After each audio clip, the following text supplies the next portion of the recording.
నమస్కారం. ఇప్పటికి నామకరణం అని పంతులు గారు అనగానే బారసాల కార్యక్రమం జరుగుతున్న హాల్లో ఒక్కసారిగా నిశ్శబ్దం. అంతవరకు హోమం జరుగుతున్నా, మంత్రాలు బిగ్గరగా చదువుతున్నా, ఏమాత్రం ఖాతరు చేయక తమ ఇష్టం వచ్చిన రీతిలో కబుర్లు చెప్పుకుంటున్న బంధువులంతా ఒక్కసారిగా సైలెంట్ అవడం చూసిన జయంతి, శేఖర్ తమలో తామే నవ్వుకున్నారు. ఏం పేరు పెడతారోనన్న ఆసక్తి ఉండడం సహజం. అది ప్రతి ఇంట్లో బారసాల సమయంలో ఉండేదే. కానీ ఇప్పుడు బంధువుల ఆసక్తికి కారణం వారి కుటుంబాల్లో జయంతికి, శేఖర్లకున్న ప్రత్యేకత.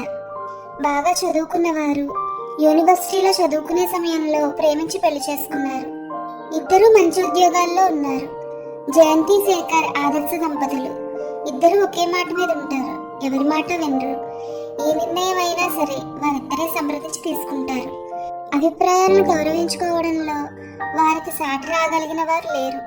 అందువల్ల వారింటికి బంధువులందరూ ఇష్టంగా వస్తుంటారు. జయంతి, శేఖరంకి తొలి సంతానం అబ్బాయి భరద్వాజ్. వాడికి ఇంకా 2 ఏళ్ళు నిండలేదు. ఇప్పుడు అమ్మాయి పాప జయంతి ఒళ్ళో ఉంది. బియ్యం పోసిన వెండి పళ్ళెం, బంగారు పొంగరం శేఖర్ చేతికిచ్చి మీరు అనుకున్న పేరు రాయండి అన్నారు పంతులు గారు. శేఖరం జయంతి వైపు చూశాడు. అదేమిట్రా పేరు అమ్మాయిని అడుగుతాం అంది శేఖరం తల్లి ఆదిలక్ష్మి. తన కొడుకు అన్నింటికి కోడల మాట వింటాడన్న కోపం ఆమెది.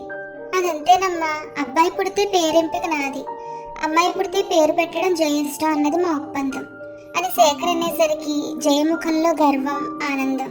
అలా తమ మొగుళ్ళు విలువివ్వరని చెవులు కొరుక్కున్నారు అక్కడికి వచ్చిన వారు. పేరుకు ప్రత్యేకంగా ఆలోచన ఎందుకండి, మీ అమ్మగారి పేరే మన అమ్మాయి పేరు అని జయంతి అనేసరికి ఒక్కసారిగా శేఖర్తో పాటు అందరి ముఖాల్లో ఆశ్చర్యం. తన పేరు పెడుతున్నారన్న ఆనందం కన్నా ఆదిలక్ష్మి గారి ముఖంలో ఆశ్చర్యమే అధికం. తాము వింటున్నది నిజమేనా అని గిల్లుకుని చూసుకున్నవారు ఆ హాల్లో లేకపోలేదు. అందుకు కారణం లేకపోలేదు. కొడుకు పెళ్లి తాను చెప్పినట్టు జరగాలన్నది ఆదిలక్ష్మి గారి ఆలోచన. కానీ శేఖరం తాను జయంతిని ప్రేమించానని చెప్పాడు. నిజానికి జయంతిని కాదనడానికి ఒక కారణం కూడా లేదు. అయినా తన మాటను ఎక్కలేదన్న కోపంతో ఆదిలక్ష్మి కోడలను మనస్ఫూర్తిగా స్వాగతించలేదు. అంటి ముట్టినట్టుగా ఉండిపోయింది వారి బంధం.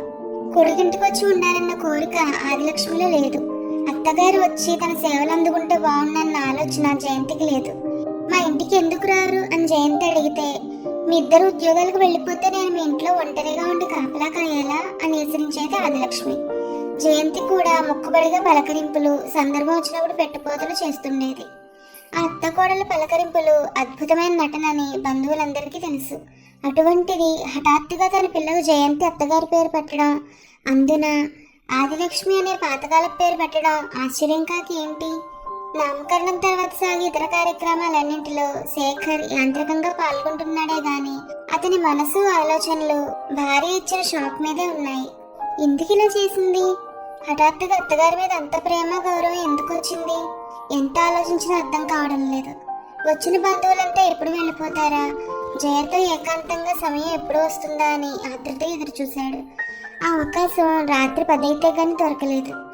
వీడు నా దగ్గర పడుకోబెట్టుకుంటా లేరా అంటూ బాబుని తీసుకుని తన గదిలోకి వెళ్ళిపోయింది ఆదిలక్ష్మి. పడగదిలోకి వెళ్లి తలుపులు మూసేసరికి అప్పుడే పేరు పెట్టిన ఆదిలక్ష్మిని దగ్గరగా పట్టుకుని పాలిస్తూ పడుకున్న జయంతి ఆ ముఖంలో చిలిపి నవ్వు కనిపిస్తోంది. ఎందుకలా చేశావని అడుగుదామంటే నోటమాట రావడం లేదు. ఎలా మొదలు పెట్టాలో తెలియక మంచం మీద వాలి భార్య ముఖంలోకి నిట్టూర్పు విడిచాడు. మరీ అంత అమాయకంగా నటించక శేఖర్ అంది జయంతి పాలివ్వడం ముగించి జాకెట్ సర్దుకుంటూ. ఎలా స్పందించాలో అర్థం కాలేదు శేఖర్కి. అదిగో ఆ అమాయకపు చూపులను పడేశాయి. అయినా శేఖర్ ఏమీ మాట్లాడలేదు. ఎలాంటి దాన్ని ఎలా మార్చావో ఒకసారి గుర్తు తెచ్చుకో అంది జయంతి. ఇప్పుడు అత్తగారి పేరు పెట్టడానికి తమ యూనివర్సిటీలో సాగిన ప్రేమ వ్యవహారానికి సంబంధం ఏమిటన్నది శేఖర్ సందేహం. మన పెళ్ళై 4 ఏళ్ళు అవ్వలేదు, అప్పుడే 2 పిల్లల తల్లిని చేశావు, నన్ను ఎలా మార్చింది గుర్తులేదా అని జయంతి ప్రశ్నించేసరికి తమ ప్రేమ కాలంలోకి వెళ్ళిపోయాడు శేఖర్. చదువుకునే రోజుల్లో జయంతి పెంకి పిల్ల అని, మొండి పిల్ల అని పిలిచేవారు. ఏ అబ్బాయిని దగ్గరకు రానిచ్చేది కాదు, మాటలు కలపడానికి అవకాశం ఇచ్చేది కాదు. అసలు పెళ్ళంటేనే మండిపడేది. ఆ పెంకితనమే శేఖర్కి నచ్చింది. అంతటి పెంకమ్మాయిని తన దాన్ని చేసుకోవడం కన్నా కావాల్సిందేముంది అనుకుని తన పరిచయం ముందుకు తీసుకువెళ్ళాడు. అబ్బాయిలంటే సదభిప్రాయం లేని జయంతికి శేఖర్లోని నవ్వు, పరిమితంగా మర్యాదగా మాట్లాడే మాట తీరు నచ్చింది. అబ్బాయిల్లో శేఖర్ ప్రత్యేకం అనుకుంది. ఆ అభిప్రాయంతోనే అంతకు అబ్బాయికి ఇవ్వని చనువు శేఖర్కి ఇచ్చింది. జయంతి శేఖర్లు నలుగురికి కనపడేలా తిరిగింది లేదు. ఎప్పుడూ ఒక చోట కూర్చొని కబుర్లు చెప్పుకుంది లేదు. ప్రత్యేకంగా ప్రపోజ్ చేసింది లేదు. కానీ ఇద్దరూ క్రమంగా ఒకరికొకరు దగ్గరయ్యారు. శేఖర్ చెయ్యి చాస్తే తన మొండితనం వదిలి అతడి చేతులు అందుకుంది. అప్పుడు కూడా జయంతి పెట్టిన షరతు ఒక్కటే, పెళ్లి చేసుకున్న సెక్స్ మాత్రం నో అంది. ఇలాగే స్నేహితుల్లా ఉందామంది. అప్పటికి శేఖర్ జయంతి గురించి బాగా తెలుసుకున్నాడు కాబట్టి అలాగే అని అంగీకరించాడు. కానీ ఆ తర్వాత ఒక రోజు జయంతి వాళ్ళ ఇంటికి శేఖర్ వెళ్ళినప్పుడు ఇంట్లో ఎవరూ లేరు. చాలాసేపు కబుర్లు చెప్పుకొని బయటకు వస్తున్న శేఖర్కు బయ చెప్పడానికి గుమ్మం వరకు వచ్చింది జయంతి. ఏదో మర్చిపోయిన వాడిలా లోపలికి వచ్చిన శేఖర్ ఒక్కసారిగా జయంతిని దగ్గరికి లాక్కుని పెదవుల మీద ముద్దు పెట్టి వదిలేశాడు. ఆ క్షణంలో శేఖర్కి భయం వేసింది. జయంతి తిరగబడుతుందని వణికిపోయాడు. కానీ జయంతి అదేమీ చేయలేదు. నెమ్మదిగా తలంచుకుని శేఖర్ దగ్గరికి వచ్చి గట్టిగా కౌగిలించుకుంది. శేఖర్ కళ్ళలో కళ్ళు పెట్టి చూడలేకపోతుంది. ఒక్కసారిగా తలెత్తిన జయంతి అలా చూస్తూ ముందుకు వంగి పెదవులు కలిపింది. అలా ఎంతసేపు ముద్దులిచ్చిందో ఎంతసేపు అందుకుందో తెలియని తన్మయత్వంలో ఉండిపోయింది. బయట జయంతి వాళ్ళ అమ్మానాన్నలు వచ్చిన శబ్దం అవ్వకపోతే ఆ రోజు ఎంత దూరం వెళ్లేదో జయంతి. నాటి వరకు పెళ్ళప్పుడే వద్దన్న జయంతి ఆ ముద్దుల అనుభవం తర్వాత పెళ్ళప్పుడని ప్రశ్నించడం మొదలుపెట్టింది. ఈలోగా చదువులైపోయి ఉద్యోగాలు వచ్చి జయంతి శేఖర్ ఒక ఇంటివారు అయ్యారు. తొలి రాత్రి అనేదానికి ఎంతో వ్యతిరేకతగా ఉండే జయంతి ఆ రాత్రి చేసిన హడావిడి చూసి శేఖర్ ఆశ్చర్యపోయాడు. తొలి ముద్దుకంత ప్రభావం ఉంటుందని అప్పటి వరకు తెలియదు శేఖర్కి. తొలి రాత్రి కబుర్లు ఒకరికొకరు అర్థం చేసుకోవడం వంటి జయంతి మాటలు గుర్తు చేస్తే ఇంకాపు, అవన్నీ రుచి తెలియకముందు చెప్పినవి. కొసరందించి అసలు వాళ్ళ కాదంటే నేను చంపేస్తా అంటూ మీదకు దూకింది. పెళ్లి పిల్లలు అనేది జయంతికి చిరాకైన విషయం. ఆ విషయం గుర్తు చేయబోతున్న శేఖర్ని అవన్నీ నాకు తెలుసురా మగడా, నువ్వు ముందురా అంటూ అన్నింటా తానే చొరవ తీసుకుంది. నెల తిరిగేసరికి జయంతి నెల తప్పిందన్న వార్త. ఆ విషయం తెలిసిన రాత్రి శేఖర్ ఫస్ట్ బాల్ 6 కొట్టిన బ్యాట్స్మెన్ రా అంటూ ముద్దులతో ముంచెత్తింది జయంతి.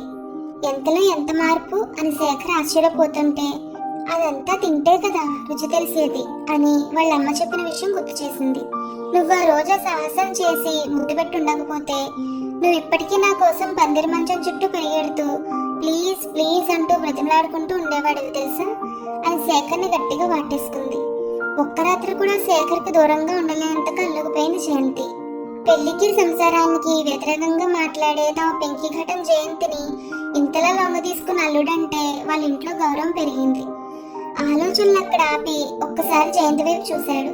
తాజా విషయాలు ఆలోచించరా అంటే పాత రికార్డు తిరిగేస్తావేమిట్రా నా మగుడా అంటూ శేఖర్ చేతిని తన చేతులకు తీసుకుంది. ఇద్దరు మరింత దగ్గరగా తల్లానించి పసుగుడ్డు వైపు ప్రేమగా చూశారు. ఇప్పుడైనా గుర్తుకొస్తోందా నేను ఎందుకు మీ అమ్మగారి పేరు పెట్టాను అని అడిగింది జయంతి. కడుపుతో ఉన్న జయంతి తన లైంగిక అనుభవం ఆనందాన్ని ఏమాత్రం వదులుకోలేనంది. అలా దాదాపుగా 8వ నెల వరకు ఎటువంటి అడ్డంకి లేకుండా అనుభవాన్ని పొందింది. తొలికాన్పు అబ్బాయి పుట్టడం, వాడి ఆలనా పాలనా చూడడంలో సరదాగా గడిచిపోయింది. కొడుకు భరద్వాజ్కి 7 నెలలు నిండుతున్న సమయం నుండి జయంతిలో ఏదో మార్పు స్పష్టంగా కనిపిస్తోంది. శేఖర్తో అంతకు ముందున్నంత చనువుగా ఉండడం లేదు. ప్రతిదానికి విసుగు పెరిగిపోయింది. అసహనం, కేకలు ఎక్కువయ్యాయి. తన మీదంత ప్రేమ కలిగిన జయ ఇప్పుడు ఎందుకు ఇలా ప్రవర్తిస్తోంది?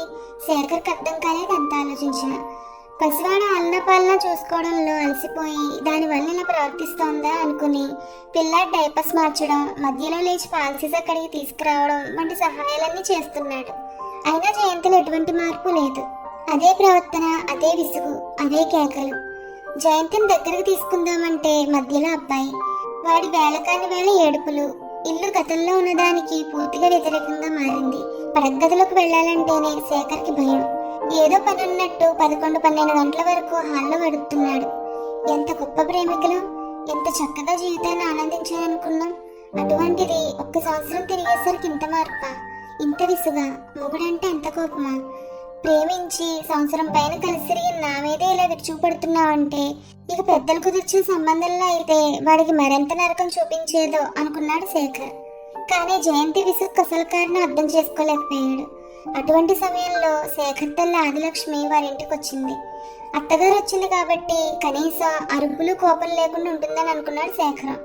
కానీ అవి ఏమాత్రం తగ్గకపోగా మరికొంచెం పెరిగాయి. అత్తగారి మీద కోపం నా మీద చూపించడం లేదు కదా అని అనుకున్నాడు శేఖర్. అలా కాదని ఆ రాత్రి జయంతితో మాట్లాడాలని నిర్ణయించుకుని, అది కాదు జయ, నీ కోసం అని శేఖర్ మాట ముగియకుండానే, భార్య అవసరాలు ఏంటో అర్థం చేసుకోలేడు మొగుడు, పైగా ప్రేమించి పెళ్లి చేసుకున్నాడట అంటూ పెడసర ధోరణిలో మాటలు విసిరింది. ఈ మాటలన్నీ తన తల్లి చెవుని ఎక్కడ పడతాయోనన్న భయం శేఖర్ది. మా మాట కాదని ప్రేమించిన అమ్మాయిని పెళ్లి చేసుకున్నావుగా, అనుభవించు అంటూ తల్లి తిప్పుతుందేమో అన్న బెంగ. ఏం చేయాలో తెలియక తలపట్టు కూర్చున్నాడు శేఖర్. సరిగ్గా అప్పుడు పడగ్గా తలుపు మీద కొట్టిన చప్పుడు. తలుపు తీస్తే ఎదురుగా అమ్మ. అనుకున్నది జరిగింది. అమ్మకు దొరికిపోయాను. భార్య విధేయుడన్న మాట ఎప్పుడో అందమ్మ. ఇప్పటికి ఏమంటుందో అనుకుంటూ నిలబడ్డాడు శేఖర్. అమ్మాయి జయంతి, ఆ పిల్లాడిని నాకివ్వు, ఎందుకో ఏడుస్తున్నట్టున్నాడుగా, నా దగ్గర పడుకోబెట్టుకుని సముదాయిస్తా అంటూ వాళ్ళ అబ్బాయిని తీసుకుని వెళ్ళిపోతూ, తలుపేసుకోని శేఖరం అంది లక్ష్మి. తలుపు వేసి జయంతి దగ్గరకు చేరిన శేఖర్, జయ, ఇదేమైనా బాగుందా అమ్మ ముందు? శేఖర్ మాట మధ్యలోనే తుంచేసి, నా బాధ మొగుడికి అర్థం కాలేదు కానీ అత్తగారికి అర్థమైంది అంటూ శేఖర్ని ఒక్కసారిగా చేయి పట్టి మీదికి లాక్కుంది. 7-8 నెలలుగా జయంతిని తాకిన శేఖర్కి ఆ స్పర్శ చాలా కొత్తగా ఉంది. 6 నెలలకు పైగా అందని ఆనందం, తృప్తి మొత్తం ఆ ఒక్క రాత్రిలో తనివి తీర అందుకున్నారు. ఆ రాత్రి భావప్రాప్తుల రాత్రిగా ముగించారు. తెల్లవారింది. పిల్లాడిని అత్తగారి నుండి తెచ్చుకుంది. పిల్లాడి పని ఇంటి పని చేస్తోంది. కానీ నిన్నటి వరకున్న కోపం లేదు, విసుగు మాయమైంది. శేఖర్ ఎప్పుడు తిరిగి తన తాకుతాడా అని ఎదురు చూడసాగింది. ఆ రోజు రాత్రి 10 గంటలప్పుడు, ఇవాళ కూడా బాబు నా దగ్గర పడుకోబెట్టుకుంటాలే అంటే జయంతి వద్దనలేదు. మరో సందర్భంలో అయితే నా బాబు నా దగ్గరే ఉండాలనుకునేదేమో.